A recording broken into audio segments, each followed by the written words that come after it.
Namaste, everyone. Welcome to the Cārvāka podcast. This is your host, kushalmehra. All right. So, we've already had two podcasts where, in podcast number one with Coleman Hughes, I had a discussion on affirmative action and reparations in the United States of America. And Coleman had a very distinct view. He was opposed to idea of affirmative action or quotas in higher educational institutions, and Coleman shared his views then. Then the second podcast I had with my dear friend Razib Khan, and we were looking at affirmative action from a very brown person perspective in the United States of America. Yeah, and then I wanted someone who would come and give a pro affirmative action point of view, and I reached out to Matt.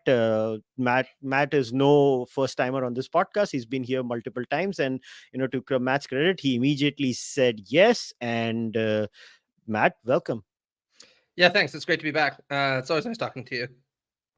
So let's start, Matt. So what do you make of this current Supreme Court judgment? What are your initial reactions, and then we can get into the specifics. Well, my initial reaction is to be disappointed but not surprised. You know what I mean? You're kind of like the parent who has a kid who's a bit rotten and gets into trouble constantly. So when you find out that they're being suspended from school for the umpteenth time, it's kind of like, ugh, but what can you do about it, right? Because the trajectory of the jurisprudence for the last couple of decades has generally been away from the expansive conception of affirmative action as it was initially conceived in the late 60s, early 70s, towards one that was much more narrowly tailored and much more constraining. And now it seems like the very conservative court that's been in office now, I guess, for about 3 years, is just taking away the last fig leaf and saying, we're not going to do that any longer. And for myself and for a number of other people, that's deeply disappointing. But again, shouldn't come as any kind of surprise. But what was very interesting when I started researching on this subject, and even Coleman told me the same thing on the podcast, was America did have quotas in the beginning. Mm-hmm. They got rid of the quotas, and then they had this weird sort of system that they call affirmative action. And they still have affirmative action in lower education, like primary school, secondary school, or high school, whatever you guys call over here. It's only in the elite institutions that the Supreme Court has made this judgment on. Am I right or am I wrong? Well, it really depends upon how expansively this is interpreted, right? Now, technically speaking, these judgments do just apply to a specific set of elite institutions, post-secondary institutions in the United States. But the signal that the court is giving that this is no longer within the bounds of legal normality is probably going to be taken by many policymakers at every level of government as a kind of green light to erode the affirmative action programs that might be existent at the municipal level, at the state level, you name it, right? Although I should say that I'm not really surprised that so much attention has been paid to these post-secondary elite institutions. There are a lot of different reasons for this. We can get into it in a little bit more detail. But generally speaking, schools like the Ivy League, for example, and the lesser Ivies per se, are seen as the kind of breeding grounds or training grounds for America's upper crust. And it's very important for these institutions to maintain at least the allure that there's something meritocratic about them. And because they occupy such a just immense place in America's cultural imaginary, the debates around them are also very, very, very fierce in a way that you wouldn't see debates around affirmative action at, say, the community college level. So let's start with the concept of meritocracy itself. Now, David, what was David Merkowitz who wrote that book on meritocracy? I'm very bad with names, so I apologize, but I think I'm getting this name right. It was a famous book, and it is the most cited book these days when it comes to the concept of meritocracy itself, where he has criticized meritocracy, and he says meritocracy creates what he calls a caste system. If I remember I'm paraphrasing his views. I'm not giving the exact quotes over here, but he says it creates a caste system. Now, you've written a lot on the idea of meritocracy personally. Now I'm not saying you do believe in the power of markets, because you've explained that multiple times in your book as well as on my podcast and your other appearances. Mm-hmm. But let's talk about meritocracy. So where do you have a fundamental problem with this idea of meritocracy as it is understood in the West? Well, my problem with the idea of meritocracy is it's just an extremely abstract and untrue idea, right? even if I was not normatively opposed to it. The fact that we can't have a meritocracy is a good reason to stop aspiring to have a meritocracy. And the reasons I hold to these perspectives are largely for various different Rawlsian theoretical commitments, right? And we've talked a little bit about this on the podcast before. And there are also social dimensions to this that I'll get into in a few seconds, right? But broadly speaking, Rawls asks us to consider whether or not you could ever have something like a meritocracy, not even whether it's normatively desirable, just whether or not something could exist that conforms to what people deserve, broadly speaking.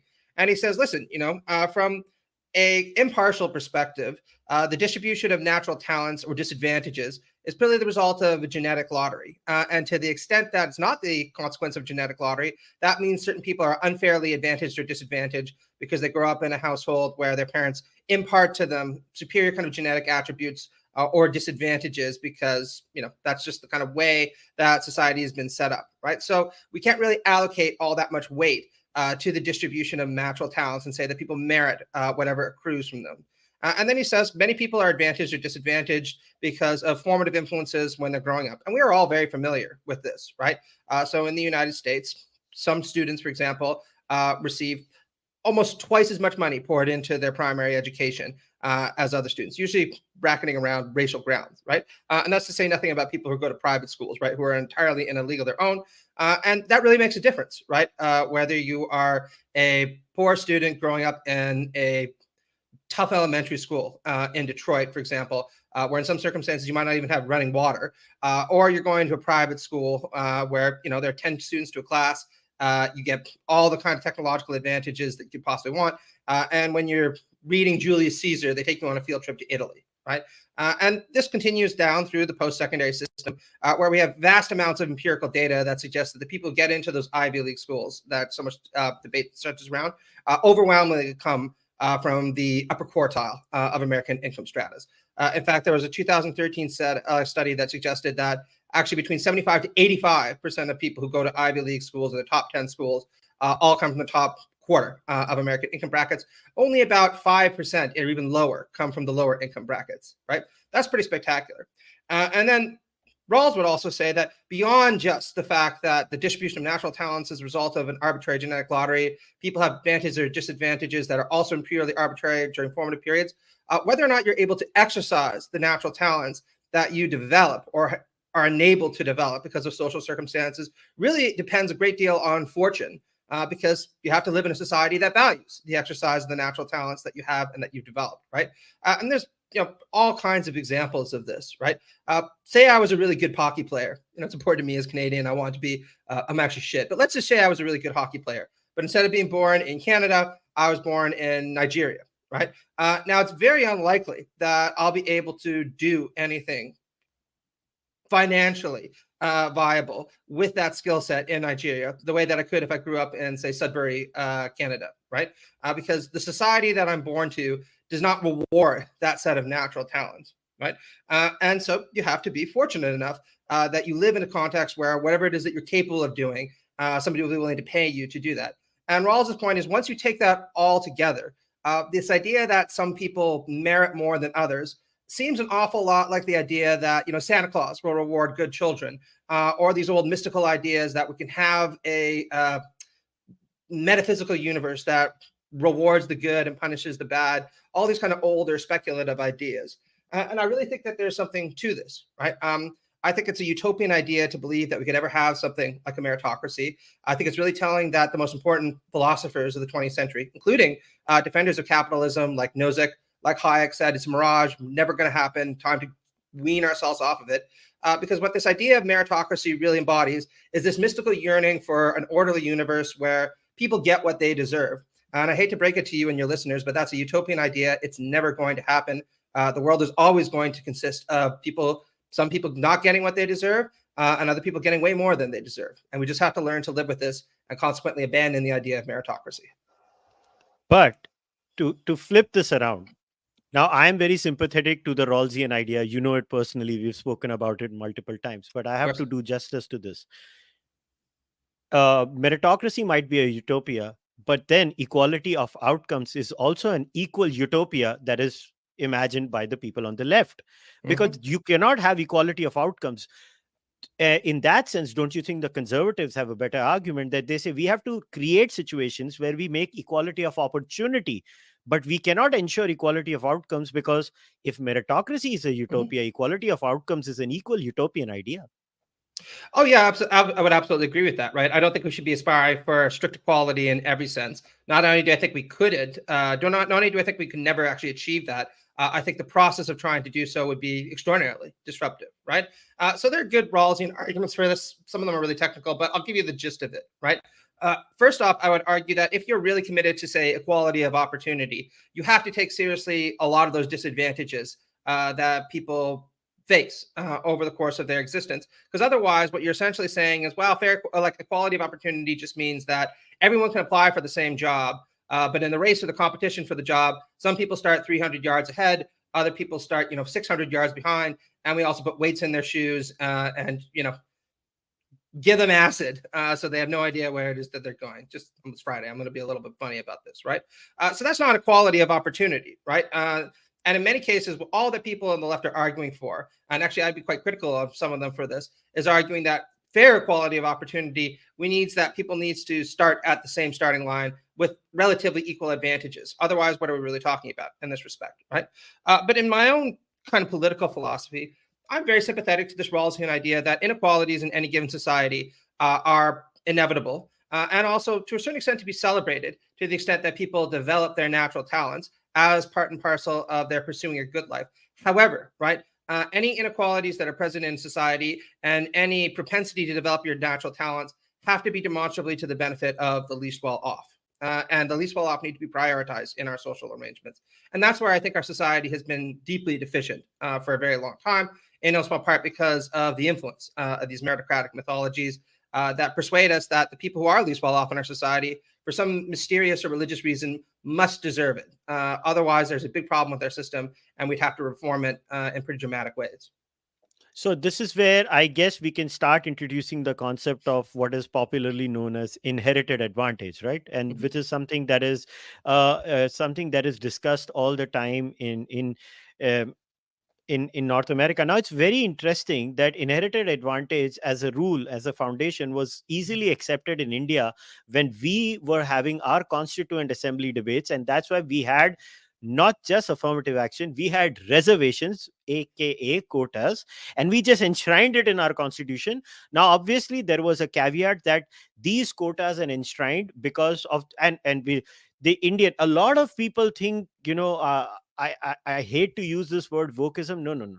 India was Rawlsian. India always believed in Rawlsian positive discrimination, and India, when it formulated its founding fathers, and people have this image that, these things will change when the BJP is in power. People, little do people know, the BJP will double down on the quotas, they will not reduce them. Because in India, the entire spectrum is left on this. They are all Rawlsian on this. Nobody, including the BJP, disagrees on the idea of positive discrimination. So they will always keep it. Now, it's very interesting that it stems from the assumption is what? There is an inherited advantage in India. It is based on the idea of jati varna or caste, Mhm. or in the West, it is based on the idea of race. Now, first explain what inherited advantage conceptually means, what are its real life implications, and why you think inherited advantage is in itself a very valid argument for maintaining affirmative action. Yeah, well, I just want to say first off, I think India is in many cases well ahead of the West in terms of trying to demonstrate concern for the least well off, particularly children who are least well off. So, for instance, I was doing some research recently on India's really groundbreaking food subsidies program for schools, right? And the fact that they provision a school lunch. It's quite remarkable that in the United States, there's a robust debate going on right now over whether schools should allocate students a free lunch. And this is just something that India essentially That's right. declared a right to for a long time. We call it Also, a I'd like midday meal scheme. Midday meal exactly. scheme. Also advanced by the Marxist Party, I should say, Kerala, right? Just a little twinge there for my Marxists. But that's a remarkable achievement, right? Now, obviously, the program is imperfect, but it's really demonstrative of the kind of efforts that I like to see implemented on a broad scale in the Western world, if you want to call it, or certainly in the United States.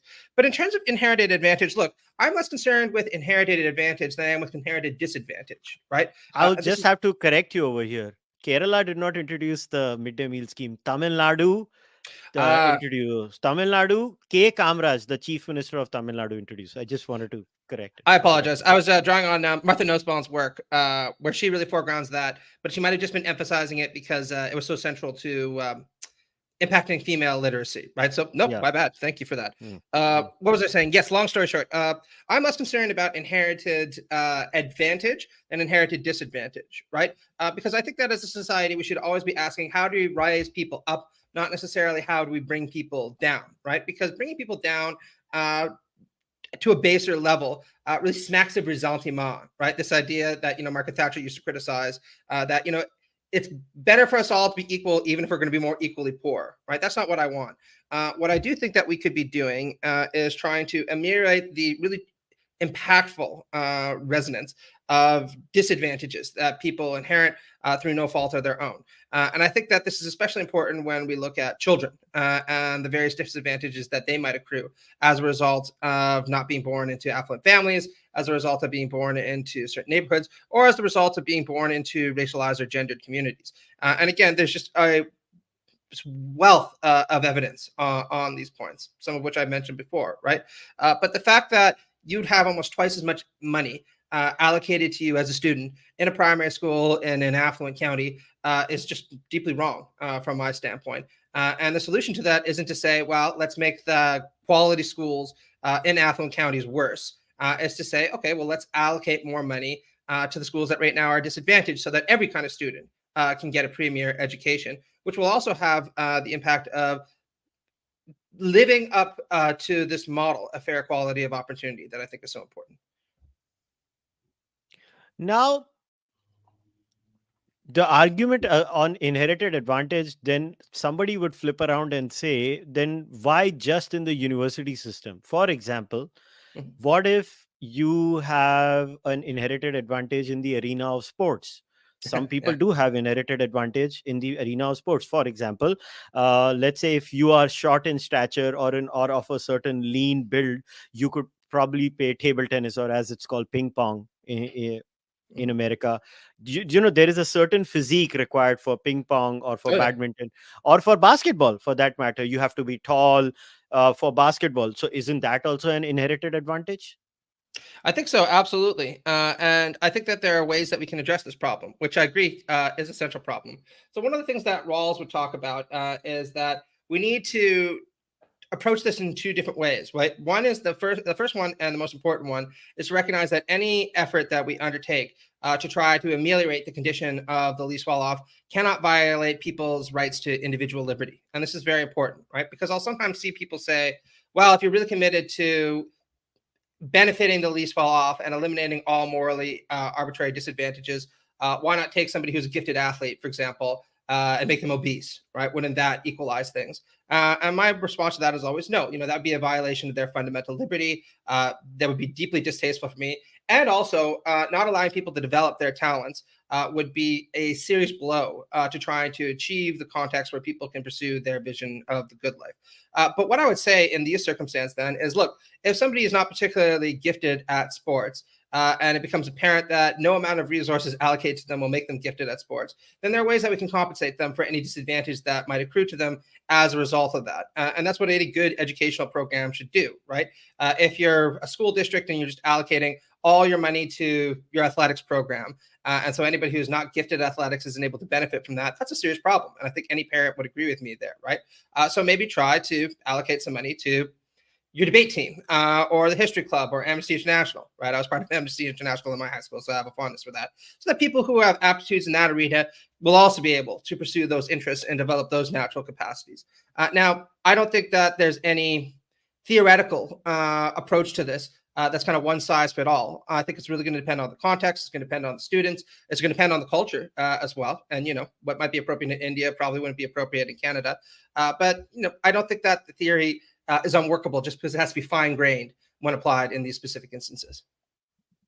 Fair enough. Now, another criticism of affirmative action is based on what do you guys call it? The mismatch hypothesis or the mismatch theory? What exactly is the technical term that they use for it? I keep getting confused in that. Like they even Justice Scalia had spoken about it, where does kind of affirmative action create mismatches between students and universities. That it stems from that idea. So what do you make of that entire debate in the Western world, where even Thomas Sowell has spoken about the mismatch hypothesis, and Oh, yes. how Thomas Sowell has in detail shown that how affirmative action actually does not solve the problem, but it actually exacerbates it. So what do you make of that? Maybe first you could tell everybody about what is the point of view of the other side, and then you can give your rebuttal to it. Sure. Well, this is an argument that's been advanced by conservatives for quite some time, particularly people like Sowell. And the argument is essentially that by giving undeserving students, or at least unprepared students, a leg up in terms of entry into these elite institutions, they're mismatched to the caliber of institutions that they ultimately enter. So let's say you have, a B+ student, right? Pretty smart in his school, and because of affirmative action, he winds up at Harvard or Yale with a bunch of students who have all been A+ students for a very long time. He's going to struggle, right? And the argument of these conservative authors is not only will the students struggle and be unprepared for the kind of challenges that they'll face at an elite institution, it's also the case that they'll feel that the only reason that they are there is because they've had some kind of unfair advantage given to them, that they don't actually deserve to be there. And moreover, that their peers in that environment will also recognize that that student wouldn't be there if they, except for being granted these kinds of unfair advantages, and that's going to erode their self-esteem. And I should add that this isn't just a purely theoretical issue for somebody like, say, Clarence Thomas. He himself has spoken about how the feeling that he was given undue advantage, the sense that he was given undue advantage when he entered into, the higher levels of the judiciary, really stuck with him. And I mean, anybody who's read any of Clarence Thomas's stuff will know it's not that bitterness hasn't gone away, right? It's endured over time. Now, I think that the response to this is twofold, right? One is to point out that, again, what we're doing in these kind of circumstances is still placing way too much weight on this idea that there could ever be a student that deserves to be anywhere from some metaphysical or cosmic sense. And in fact, here's where I would actually push back on Sowell and say this idea that you could ever have a society where people deserve to be where they are is really the most spectacular form or commitment to cosmic justice that I could possibly imagine. Right? The world is full of morally arbitrary advantage and disadvantage. It's never going to be ameliorated completely. So this idea that you could have meritocratic institutions of the sort that he puts so much stock in is deeply problematic. But I would say that, look, any kind of well-tailored affirmative action student or program was never committed to this idea that people who are not prepared to enter into an institution would nonetheless enter into it, right? The idea was that you would compare students, and in the event that you had students of comparable ability and you had one spot open, you would take race into account as the kind of deciding factor to say, let's let this student in rather than that student. And I think that that's a very useful thing to do. I think it's a useful thing to do both to ameliorate racial tensions in the United States, and also to try to get more persons of color into professions where historically they've been, largely absent. And there, some of the best examples of this would be in California, where after race was taken into account through these various affirmative action programs at a variety of different California universities, you saw an increase in the number of people of color entering into the legal profession, the medical profession, and I see that as largely a beneficent thing, since many of those people would then go back, work in their communities, which have been underserved by the legal profession and by the medical profession. And I think that we can all agree that having more lawyers and more doctors in communities that typically have not had access to those kind of resources can only be a good thing. So now, in a scenario like this, look, the debate in America, where I actually do lend a sympathetic view to the opposing side on this. Look, my views on this have always been clear. I am pro SC, scheduled caste, scheduled tribe reservations in India, because there I believe there is a genuine inherited disadvantage for those castes and those communities. I have been very consistent in opposing other backward classes or other backward castes getting reservations, because A, that was never debated. B, it was purely political for votes. And C, there is no result on the ground. There is no research on the ground that actually shows benefits. In the case of SC/ST reservations, there is ample data in India. There is ample research done in India that it has actually changed the life and transformed the lives of all these people. Now, in the case of America, here's a unique problem for Asian community students that includes people from my community, because Mhm. little do people remember India is also part of the Asian continent. People forget that. In Yeah. America, it's very weird. They say Indians, and then the Asians are always the Chinese, Japanese, Korean people. It's Yeah. very Or Middle weird. Eastern, right? Yeah, The yeah. Middle East is also not part of As if Asia somehow. yeah, as if India is not part of Asia. But look, here the problem is that the elite universities are pitting minorities against minorities, Oh yeah. and then the Asian community gets rejected on flimsy grounds like personality. Now that is equally racist, right? So how can a university make outrageous statements like that then? Yeah, and I think that that's all terrible, right? And I think this is where we need to have a more fine-grained approach to the history of race relations in the United States, and a realization of the fact that the impact of racism is complicated and multifaceted, right? So, for instance, let's take the Asian American example that you brought up, right? So, one of the things that people don't know is that Asian Americans were actually the first group that was overtly discriminated against under U.S. immigration law, right, through various Chinese exclusion acts enacted throughout the 19th century. And associated with this was the widespread popular portrayal of East Asians in particular. I'll be more technical here. People from China, Japan, Korea, as addicted to opium. Kind of ironic since the British were delivering that opium to them, but that's a whole other matter. As being shiftless, conniving, a threat to white women. And you don't need to take my word for it. All you need to do is go see Disney movies like The Aristocats. Have you ever seen that movie, The Aristocats? Yes. So you might remember that the Siamese cats in that movie are portrayed as shiftless, conniving, Hmm. decadent, dangerous, right? Again, very, very in keeping with this portrayal. But something shifted in the 1950s. And there's been a lot of very interesting recent scholarship done on this, when East Asians instead started to be presented as what's sometimes called the model minority, right? The group that was largely assimilating into white culture, that was conforming to the expectations of the broader society, and that were being able to compete with whites, and when it came for jobs, academic opportunities, you name it. Now, this was always intentionally exaggerated, in part to pit racialized groups against one another, and also to try to offset accusations of racism directed against the American state, because they would say, well, listen, if you came from Japan or Korea, or your family came from Japan or Korea, you've been able to be successful here. So why can't all the other communities do the same, right? But it also did serious harm to many members of the East Asian community that were and continue to be racialized in many senses, or who don't conform to this myth of the model minority, right? The person who goes to MIT to become an engineer or whatever. And so this is an example of where we need to have a more fine-grained look at the history of race relations in the United States, and recognize that it's not just a simple matter of white supremacists saying everyone is below us, and everyone operates at the same kind of level if they're not white. There's a lot more stages to the ladder that we need to be reflective on, and we need to recognize how it is that this has played a role in these debates around things like affirmative action and entry into elite schools. So, but then what is the way out of this? How does one draw a balance between, let's say, what the Asian students want? Let's say if the university creates criteria, right?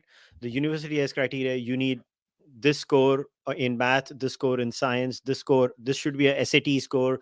This should be a written paper score. This should be your interview score. And then the students, all of them, just happen to be from one community. Mhm. Why is that so problematic? Well, I think it's problematic because we should be making sure that the people who don't get into elite institutions are unable to pursue those opportunities are also afforded the chance to live a decent life, right? And again, I want to stress, I'm not opposed to people pursuing rarefied forms of academic enterprises, right? I teach students at the University of Michigan, and I want to say that I'm very proud of the fact that many of my students from many different backgrounds are going on to do things that I'm continuously impressed by, right? Uh, Jesus Christ, some of the times I get emails from my students being like, hey, what should I read over the summer? And I think back to when I was 20. I'm like, I think over the summer you should be cracking a beer and hanging out at the beach. You shouldn't be emailing me and stuff. Take a break, that kind of thing, right? But I think that, and this leads me to my second critique of meritocracy, actually. In the United States and other contexts, what we've really seen spread is this kind of neoliberal ethic that the people at the top deserve to be there, and the people at the bottom must also deserve to be where they are. And consequently, since there's a kind of moral dimension to this, that the state and society doesn't really need to do very many things for the people at the bottom, because if they wind up where they are, then they must have done something to deserve it, or they just couldn't cut it. I think that's a really toxic outlook to take. It's disruptive of community. It's predicated on all these kind of mythological conceits about what people deserve. And I think establishing a society where if people aren't able to pursue the most rarefied kinds of activities, they will know that they will be able to lead a decent life, be safe and well kept by a robust welfare state. That will take a lot of the edge off of these kinds of antagonisms. Because right now, this kind of kill or be killed attitude that we see in many parts of the West, obviously, it's going to lead to an awful lot of tensions, because if you're part of the group that doesn't wind up in the kill group, but instead in the be killed group, then naturally, you're going to say that there needs to be very serious change, and you're going to be extremely antagonistic about it. But then, see, the proof of the pudding is in the eating, that no matter how sympathetic one would be, do you think at the end of the day this is a supply side problem or a demand side problem? So it is just a do you think, in your view, that the reason this becomes an issue is because the supply demand is off the chart? Is that the reason? I'm not sure I get your question. You mean with regard to post-secondary schools, or more generally? In elite schools, because at the end of the Oh, day, the problem is only with elite schools, right? Not with right. overall schools in general. It's not like the people, the Supreme Court cracked down on anything else, right? Oh, okay. So yeah, so that's a broader question then about how I think we should be reformatting post-secondary education in the United States, because I think that the answer doesn't actually lie in these broad questions about affirmative action, but instead in the way that education is stratified, post-secondary education in particular in the United States, which leads to this really competitive ethic and this sense that if you don't wind up at one of the very best schools, then you're just going to get a degree from community college or some state school, and you're going to have to struggle for the rest of your life. But if you do get into one of these elite schools, then you basically got a golden ticket to whatever it is that you want, right? Again, part and parcel of that kind of toxic culture that I was talking about. And I think that we can compare this approach to post-secondary education to a country like, say, Canada, or the United Kingdom, where there still is educational stratification, right? There are better schools and worse schools in the United Kingdom, and there are better schools and worse schools in the USA. But it's far more, post-secondary education is far more accessible, and quality post-secondary education for all is far more accessible in those other countries than it is in the United States. Because if you're a reasonably good student with pretty good grades, you can go to the University of Toronto, or you can go to McGill, or you can go, the United Kingdom to one of the major schools in London, King College, Berkeley, Berkeley, Birkbeck, or whatever it happens to be. And the same level of access just isn't available for people in the United States, where in many of these cases, these elite schools could actually take in more undergraduate students, but they pride themselves on having a high rejection rate, precisely to create this artificial sense that there's a great deal of demand for these schools and very little opportunity to actually supply that demand. It's a really warped system, and it needs to change from the bottom up. Got it. So now maybe we can talk a little bit about the current state of affairs. That I don't understand this. Why is this discussion so toxic in America? I don't know, buddy. I mean, you and I have talked about this before. It's one of those things where, yeah, like Americans just really get heated about this. I think it's really toxic for a number of different reasons, right? I'll just give two of them. One, this idea of America as a free and equal meritocracy, where what Jefferson called the natural aristocracy will rise to its own abilities, is really central to the kind of founding mystique of the state. Now, Chris Rufo wrote a book recently about cultural Marxism, or the cultural revolution that's taking place in the United States. And one of his large-scale attacks on critical race theory, affirmative action, all of it, is that it undermines this mythology, and the instincts of the average American is that there's something wrong with that, right? There's something wrong with this mythology or this mystique being undermined. But I would push back on that and say, listen, you might think it's unfortunate that this mystique or mythology of America as a land where free and equal people compete with one another, they rise according to their aptitudes, or they fall according to their aptitudes, and a natural aristocracy emerges. You might think it's beatific, but the question isn't whether it's beatific, it's whether it's true or not, right? And again, I think that when we look at the hard, fast, empirical data, the reality is, like a lot of mythologies, it's just that, a mythology, right? It's time to grow up and realize that you can live without your pleasing illusions and face the world as it is. So I think that's a hard thing for a lot of people to do, right? So I think that's one of the reasons this is so animating a kind of tension in American culture. I think the other reason is that it really, really presses in on the other sore spot within the United States, which is how to deal with these issues of race and racialization, right? And there, I sometimes am tempted by Afro-pessimism and just saying, I'm not sure there's ever going to be a firm resolution on how to actually reconcile with this legacy. Certainly, I've have thoughts on this. I'm sure you have thoughts on it too, but it's just such a complicated, emotional, long-standing set of problems. It's just impossible to almost think your way through to a solution that'll satisfy everybody, right? And I think that you see this in the kind of debates over how best to deal with this.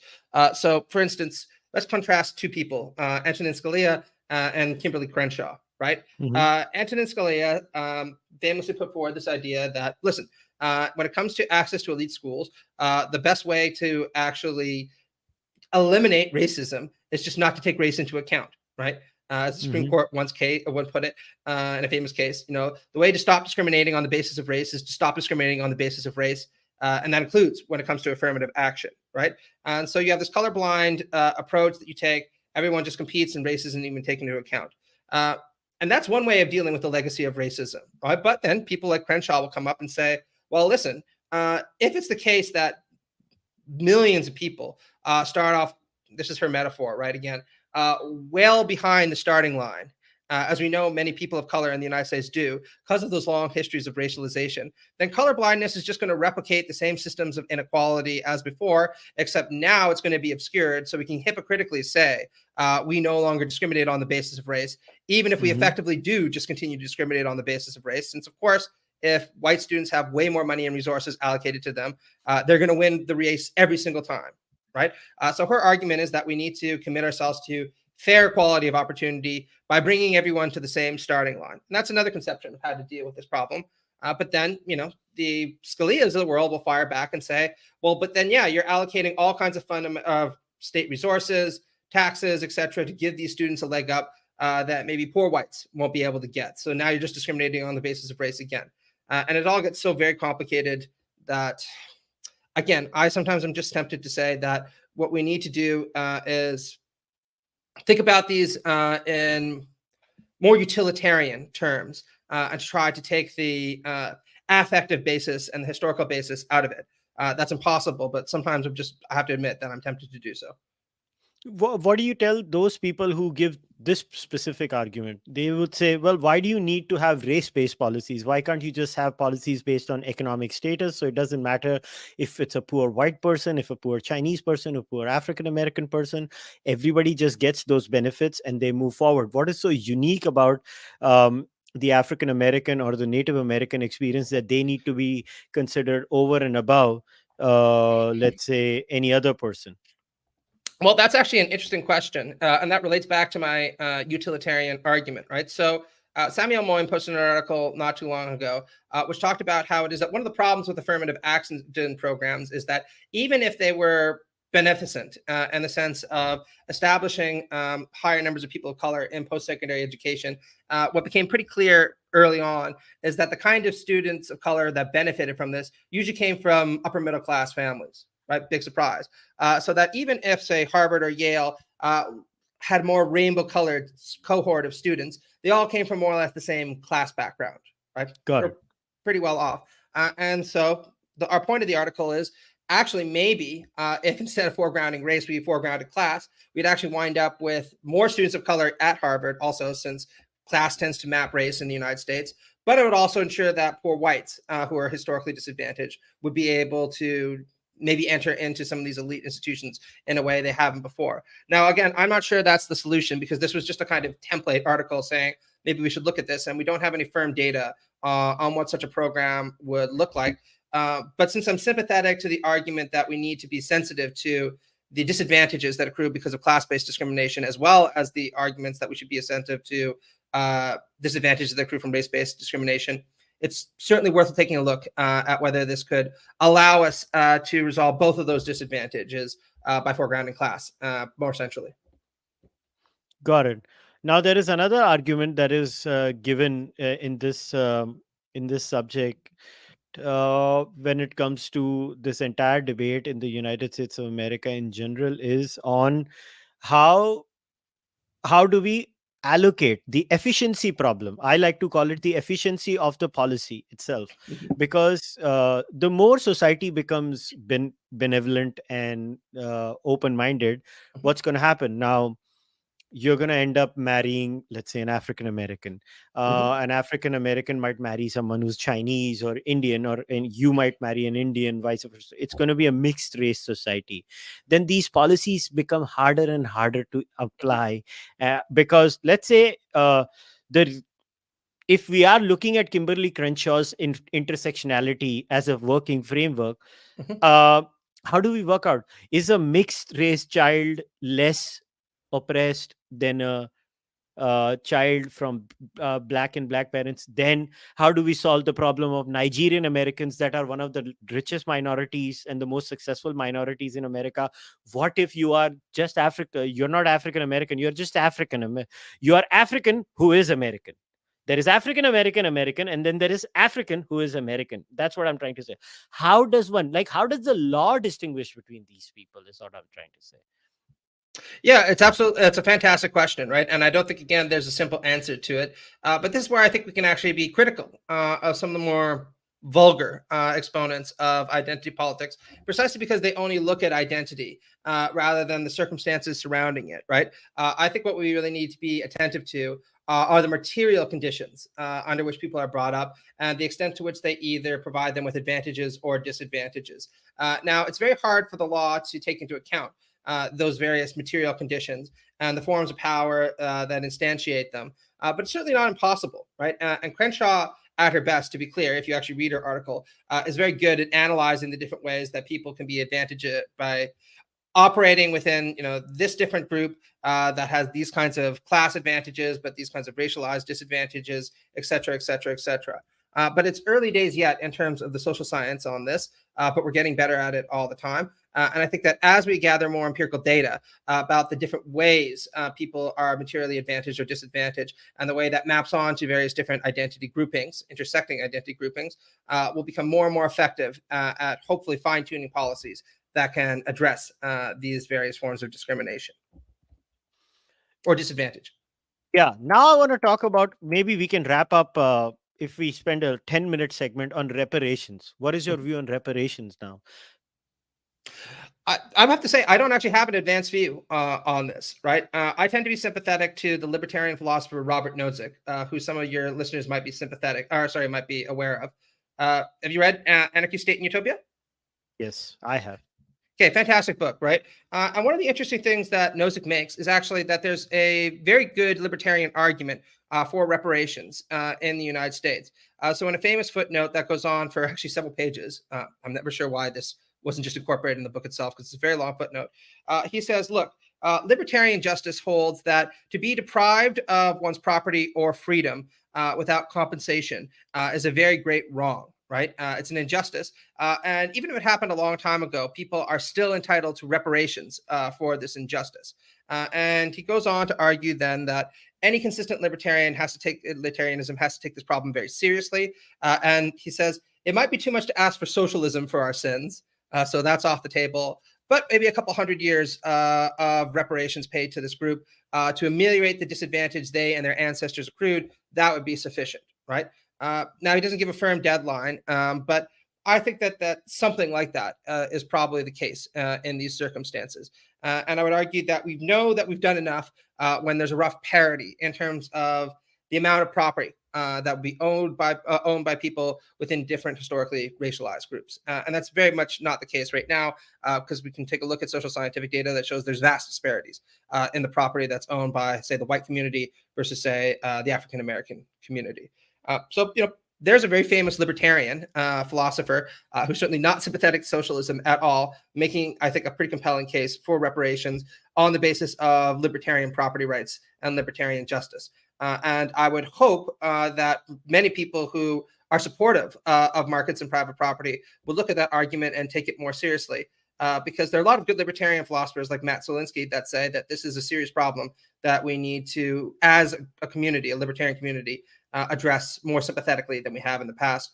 Because just reifying existent private property relations and saying, let losses fall where they lie historically and let's move forward, that's just not going to cut it if you actually believe in the principles of liberty, property, and markets.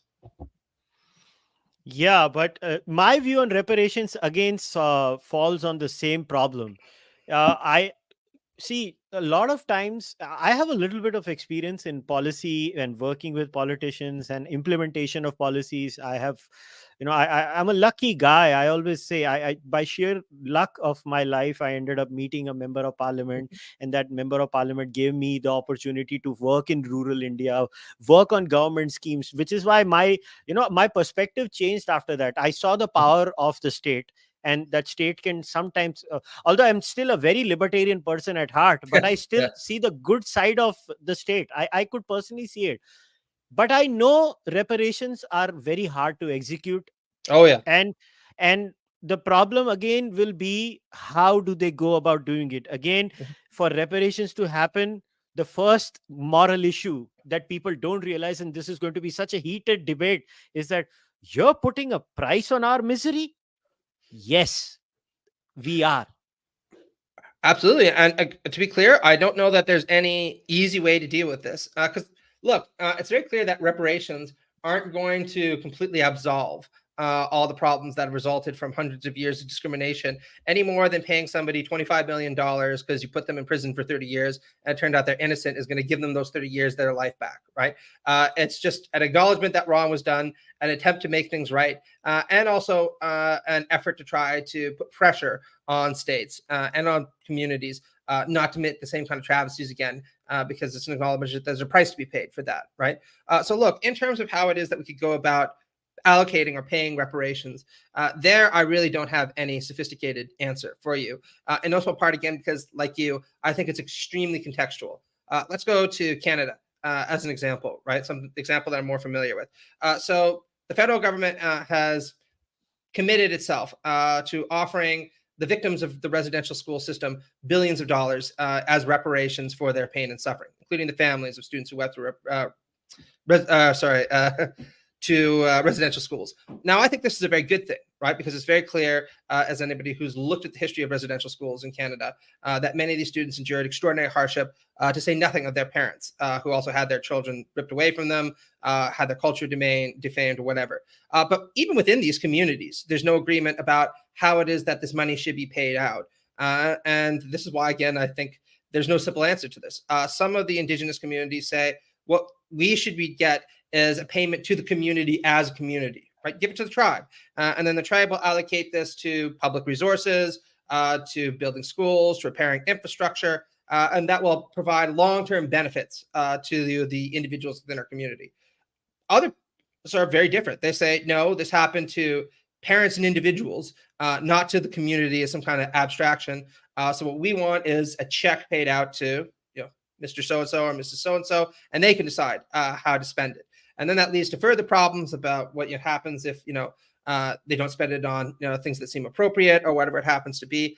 And I'm not sure what the answer is. I think that the closest I would come to giving a definitive statement on this is that it is for the victimized community to ascertain what form they think reparations should take, but that needs to be done in dialogue with the group that will be paying out the money. And I think that that's going to itself involve very complicated technical kinds of questions that there's really no good theoretical response to, at least on my part.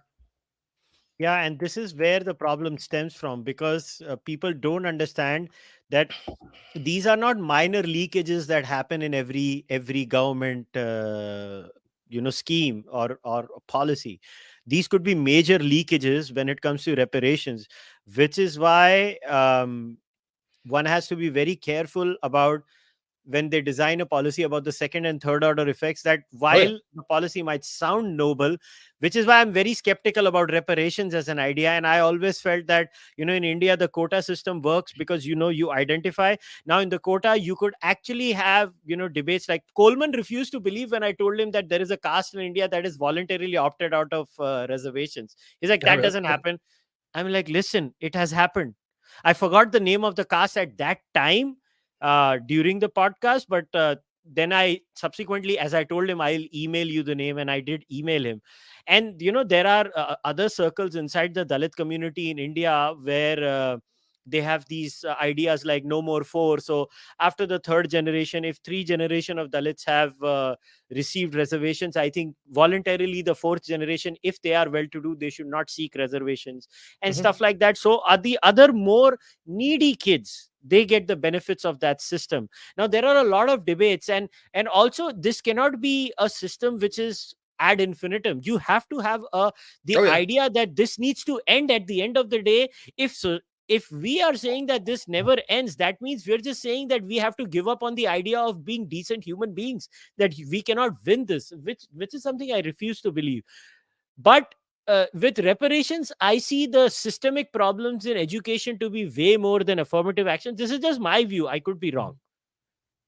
No, I absolutely empathize with that. And actually, I would make the case that the argument you just put forward is a very good one when it comes to why it is that we need to take race considerably more seriously than we have for a long time. Because it's very telling that the same people who are arguing, or the same types of people who are arguing for segregation in the 1950s and the 1960s, almost immediately by the time the 1980s came along, said, we've done enough for the African American community in our state. It's time to put a stop to this, right? Very telling indeed, because what has consistently happened throughout American history is the country will make a few small advantages in terms of ameliorating the impact of racial discrimination, and then back away from doing anything too profound. And then the result of that is that future generations are saddled with the burden of having to deal with problems that really should have been dealt with centuries ago, right? So, let me just give you, two examples of this. In our ideal circumstances, a country that was committed to this idea that all people are born free and equal would never have had a slave system to begin with, and it would have been constitutionally eliminated in 1789. Now, I'm aware of the fact that this would have posed extremely severe difficulties in terms of obtaining unity. But what I'll always push back on is to say, well, unity wasn't really obtained, right? Within about 70, 80 years of the United States being founded, there was a massive civil war because this problem wasn't dealt with. So postponing it from 1789 didn't really have the effect that it was intended to have, since papering over these problems just intended to exacerbate them. Then you get to 1865, right? There's a major suite of legislation, including constitutional change, that's intended to end racial discrimination, including the introduction, of course, of the 14th Amendment and Reconstruction in the American South that's intended to eliminate the slave system. But then by the 1870s, excuse me, there's this decision made that, well, the North has done enough for African Americans. It's time to withdraw soldiers from the South. And almost immediately, what happens is segregation is introduced. All kinds of restrictions on African American participation in democratic systems are introduced. De facto slavery is introduced again on the sharecropping systems. And though the problem goes on for another 100 years. Then you get to the 1860s and 50s, 1950s and 60s. There's another suite of legislation, some major court victories with the Warren Court and the Liberal Court advancing racial equality in things like schools. But then by the time 1968 comes along with the Nixon election, that's put a stop to, and things start rolling back again. And now we're in 2023, and there's another suite of discussions about how to deal with race. And the same kind of people who say, we've done enough at this point, it's time to move past this, are saying that we should put a stop to it now. I want to just say, listen, let's fucking end this. You know what I mean? If we need to finish, if race and racism is going to be a perennial problem, Let's bite the bullet, take major efforts to eliminate racial inequality right now, and move on. Because if we fail to do that, then all we're going to see is this enduring pattern persist, where every couple of decades there has to be a big, gigantic set of controversies around this because we didn't do enough in the first place to actually solve this problem, right? Solve it and let's move on, but let's solve it comprehensively. Yeah, I don't know if there ever will be a solution to this. I think the American society, if you look at the polls and everything, an overwhelming percentage of the population, and it just can't be all Republicans. It has Yep. to be the Democrats too. They are vehemently opposed to the idea of affirmative action. I find it Mhm. very interesting because you know what was the most weird thing, and we can end on this, is when I shared my views with Coleman and many other people.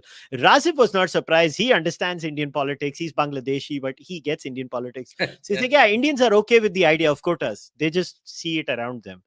But Coleman Hughes got the shock of his life. He's like, what? This Indian guy is okay with the idea, and here I am, the African American, saying no, the Supreme Court is right and they don't work, and this is the law, this is the argument. And I found it very interesting. But yeah, it is what it is, man. I don't know how America is going to solve this problem. I have always maintained this. My support for scheduled caste, scheduled tribe reservations in India has always been consistent. And I think if I apply the principles, then Native Americans and African Americans do deserve a special push in this society. Now, the thing is that in this society, because they are far richer than India, then maybe they could work around through different ways. Maybe not the Indian way. In India, the quotas were a must A because the SC/STs were like almost 30% of the population. You just can't say go to hell to that huge a number. Yeah. Two, two, it was also because we are a poorer society, so the market economics and the effect of the market doesn't take place at that level. So I guess America would have to come up with their own solution. I don't know. But hey, man, I'll leave you with the last words before we wrap up. No problem. Well, I think I'll just end with what I said before, right? I think that whatever your thoughts on whether we should have a meritocracy or whether it'd be nice to have a meritocracy, I will always insist to you that just like every other utopia, there never will be a meritocracy, right? It's time to relegate that idea to the dustbin of history. What we can have is a society where people are treated fairly and where they have the opportunity to lead, reasonably decent lives, if you want to put it that way. And I want that for all Americans, all Indians, all Canadians, everyone everywhere, except for some of those dastardly alt-right peoples. They can go to hell. But all of that said, I kid, right? I think that the way to achieve a society where people are given a fair and decent opportunity at a good life in the United States isn't to pass the buck on to future generations to deal with the race issue the way that so many Americans have before, and just say somebody else can do it, right? Let's just be done with this. Take it seriously. Make real strides to achieve equality. Do that for as long as it takes, and then we can really move on from this issue and hopefully focus on something else entirely. Because I can guarantee you, as tired of as Republicans are having to talk about racism, that there are millions of Americans who would be very happy to see the back of racism and to really see the back of racism. And I'm sure they'd be way more happy to see the back of racism than Republicans would be to stop talking about it. Absolutely. Matt, it's always a pleasure to talk to you. I love reading your articles. I love reading Thanks, your bud. books, and I wish you nothing but success and happiness. You too, Kushal. Thanks a lot. All right, guys, we'll end today's podcast. So in the description, you will see Matt's Twitter handle, and I'll also leave a link. You can go and buy Matt's books and go and I'm sure Matt must be on Muckrack or something. I'll put a link to his Muckrack, and where you can go and read all of Matt's articles, because he writes for the Jacobin and many other portals. He writes for multiple portals, so it's better to give you a link where you can go read all of his work.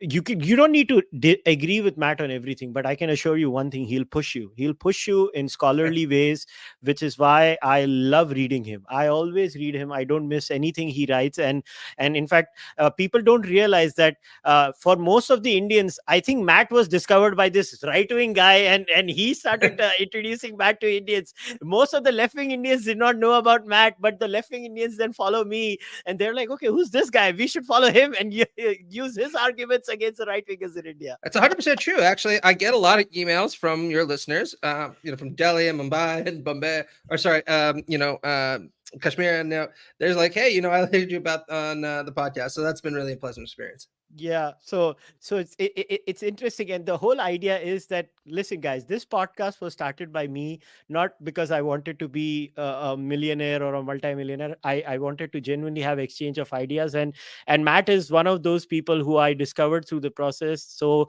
go follow him, follow his work. I guarantee you will learn a lot. And if you like what I'm doing over here, please support this podcast avoids ad reads for a reason, because my heterodoxy is strengthened through my membership program. So please join the membership program. It doesn't matter whether you are on YouTube or Patreon or Fanmo for Indians. You can go join there. If you can't do that, the least you can do is subscribe to the channel, like the video, and leave a comment in the comment section.